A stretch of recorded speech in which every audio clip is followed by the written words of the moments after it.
സുഹൃത്തുക്കൾ, ഇന്നലെ നമ്മൾ ഈ കൗണ്ടർ പ്ലസിലും ഈ കർവ് ബീറ്റാവോ കർവിലും ഷുഗർ ടെസ്റ്റ് ചെയ്തു. രണ്ടിലും ടെസ്റ്റ് ചെയ്തപ്പം വളരെ 20-25 വ്യത്യാസം കണ്ടു. അപ്പോൾ ഇന്ന് നമ്മൾ ഈ DDRCയിലും ഇത് രണ്ടിലും ഇപ്പം ചെക്ക് ചെയ്ത് 1 മിനിറ്റിനുള്ളിൽ DDRCയിലൂടെ കയറി നമ്മൾ ചെക്ക് ചെയ്യുന്നതാണ്. അപ്പം ഏതാണ് ലാബിൽ ചെക്ക് ചെയ്യുന്ന ഡേറ്റ അടുത്ത് വരുന്നതെന്ന് നോക്കാനായിട്ടുള്ള ഒരു പരിപാടിയാണ് DDRC കാണിച്ചത്.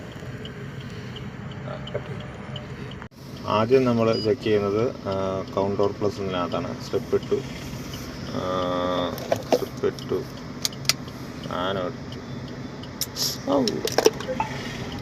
സുമാരേട്ടാ, നീ എന്തിനും പറഞ്ഞോടി.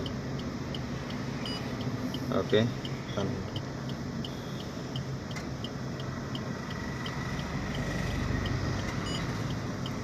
105.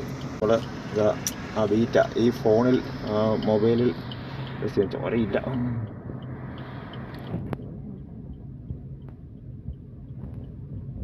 ചെക്ക് ചെയ്യാണ്. ഇത് ഫോണിൽ ഇങ്ങനെ ഇതിൻ്റെ ഒരു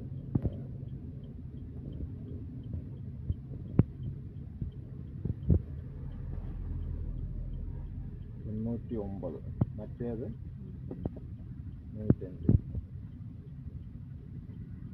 ഇപ്പം വലിയ വ്യത്യാസമൊന്നുമില്ല, ചെറിയ വ്യത്യാസമേ ഉള്ളൂ. ഓക്കെ, ഇനി നമ്മൾ ലാബിലേക്ക് പോവുകയാണ്. Come on lab. ചെയ്തപ്പോൾ 116 വന്നിരിക്കുന്നത്. മറ്റേ കൗണ്ടർ പ്ലസിൽ ചെക്ക് ചെയ്തപ്പോൾ 105, ബീറ്റ ഓയിൽ 99. എൻ്റെ അഭിപ്രായത്തിൽ കൗണ്ടർ പ്ലസ് ആണ് ഏറ്റവും ഒരു നല്ല, ഇച്ചിരൂടെ റിയൽ ആയിട്ട് അടുത്ത് നിൽക്കുന്നതെന്നാണ് എനിക്ക് തോന്നുന്നത്. Thank you.